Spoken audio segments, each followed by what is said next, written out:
I wish I could tell you that the memory of that day has dimmed.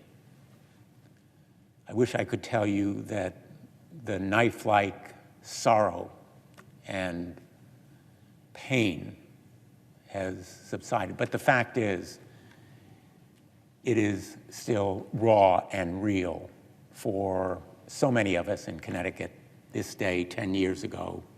My mind goes back to the horrors of this day, and I think that reliving it reminds us of the need to honor those 26 lives with action. It is still searingly and scaringly vivid. The voices, the faces, the unforgettable moments of that tragedy as we stood at the firehouse in Sandy Hook and saw parents and loved ones emerge after learning that their children were loved ones, beautiful babies and great educators, would not be coming home that night.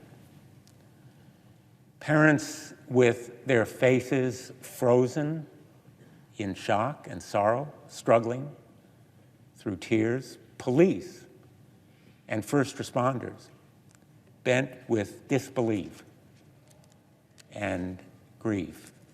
Townspeople, loved ones, feeling helpless and hopeless. And in the wakes and funerals that followed, what we saw was a town and a state that rallied together, but still the searing sorrow of those losses, and also the determination that was expressed that night at St. Rose of Lima Church to turn that grief and sorrow into something positive. As I recall very vividly, at one of the wakes, I approached a mom who had just lost her child and said, "When you're ready, I'd like to talk about what we can do to stop this kind of gun violence." And she looked at me through her tears and said, "I'm ready. I'm ready now."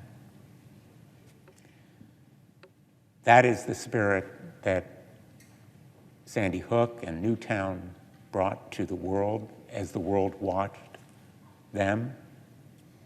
And many of them, not all, but many turned that grief and loss into advocacy. They came here to the Capitol. They asked us to do something about gun violence. They spoke to colleagues, they crusaded, they sought to improve the background check system that all too often allows people who are dangerous to have weapons, people who should be separated from their guns or prevented from having them in the first place. And they were in this gallery, many of them, when the vote on that background check bill failed. It received 60 votes, but it failed. It received less than 60 votes, so it failed. It received a majority, but not the 60 votes that it needed. And from the gallery, I heard then, and I still feel that it echoes in this chamber, shame, shame on you. And indeed, shame on us for the 10 years afterward when no action came from this body. In the last decade, they have continued that crusade. They have helped to form a movement. They've been joined by tens of thousands of others in a movement to change the law, to turn that trauma and loss into positive social change and reform. And they have helped create a movement. Organizations like Giffords and Newtown Action Alliance, Sandy Hook Promise, Moms Demand Action, Students Demand Action, the Newtown Action Alliance, Connecticut Against Gun Violence, many of them coming here and working year after year. That episode and others like it, the scourge of gun violence, have given rise to that movement. And through that decade, literally 41,000 Americans have died every year. 1 million Americans in total have been shot. Gun violence is now the leading cause of death among American children and teens. Every day, 8 children and teens are unintentionally or accidentally injured or killed due to an unlocked or unsupervised gun. But the survivors and the loved ones have become the difference makers. And they have been joined by law enforcement and parents, teachers, medical professionals, activists, and advocates who have said to us, enough is enough. And their determination and courage, their conviction, that momentum have created a different trajectory, a different climate of opinion in this country, so that now a majority of Americans want common sense, sensible controls on gun violence.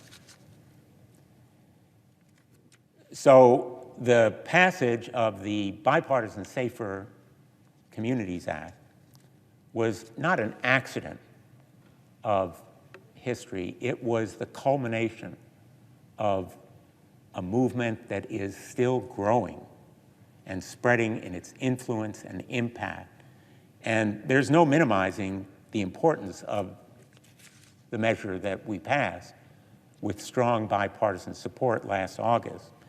It improves the background check system. It closes the boyfriend loophole. It helps stop gun trafficking. It adopts the concept of red flag statutes, intervention in crisis, separating people from guns when they are going to kill themselves or others, or at least tell people they're going to do it. And that red flag or emergency risk protection order movement is one that we in Connecticut initiated. We were the first to pass that statute. And I have worked with Senator Graham and others in bipartisan expansions of that proposal. And it is already helping to save lives. In Florida, it has saved countless lives. In Connecticut, in the 19 states where there are red flag statutes.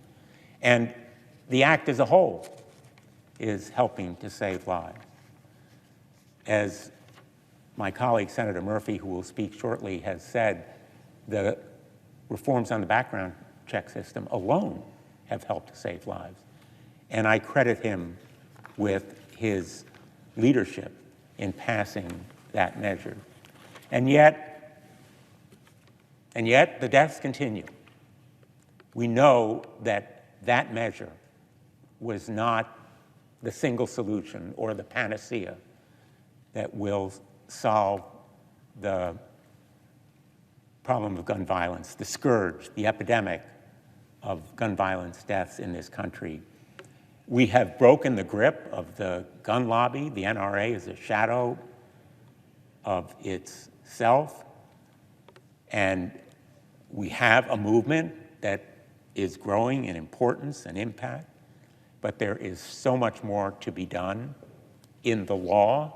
We need Ethan's law, safe storage, such as we've done in Connecticut, strengthen red flag and emergency risk protection order statute, better background check systems to make them more complete and better enforceable, and yes, ban on assault weapons, high-capacity magazines, ghost guns, which are the scourge of law enforcement. And so I say to the advocates and activists who are continuing this movement, we will continue that work. We will honor with action the lives that are lost, not only in Sandy Hook, but all around this country, day after day, in drive-by shootings, in crimes and criminal assaults, in domestic violence. Just in this past month, a brave young woman, Julie Minogue, was lost in Connecticut to domestic violence, where a protective order should have helped to save her life. And we owe our police more support and resources to enforce those protective orders and to take action against gun violence. They are unsung heroes, and in the wake of Sandy Hook, many of them experienced trauma and mental health challenges that still linger with them. And on this day, we should remember and commemorate and celebrate the service of our police, and yes, our teachers, who also every day have to do the drills and experience the fear and apprehension for themselves and their students. They are also unsung heroes of Sandy Hook and afterward. And parents who have to explain why they have that apprehension and why their children have to prepare for those drills. Our medical professionals in the emergency room who see this trauma and the death and injury day in and day out, they are doing their jobs. Our teachers are doing their jobs. Our police are doing their jobs. Parents are doing their jobs. Congress is not doing its job. Thank you to them for doing their jobs. Congress must do its job to strengthen our laws and prevent gun violence. And there is a new generation of activists and advocates coming along. The young woman who spoke at the vigil last Wednesday night and introduced Senator Biden, a survivor of Sandy Hook, is just one example. March for Our Lives, emanating from Parkland. All of the young people who are demonstrating that positive energy that is so critical and important in advancing this movement. They are showing awe-inspiring hope and grace. Junior Newtown Action Alliance, another example. And the community of Sandy Hook has responded with dazzling strength and courage. That community has not only rallied around the loved ones who have experienced unspeakable loss, but they have helped support the charitable and nonprofits that those families formed in the wake of those losses. They have truly chosen love. Those families, many of them, have established foundations and nonprofits that benefit music, art, education, scholarships for students, animal sanctuaries.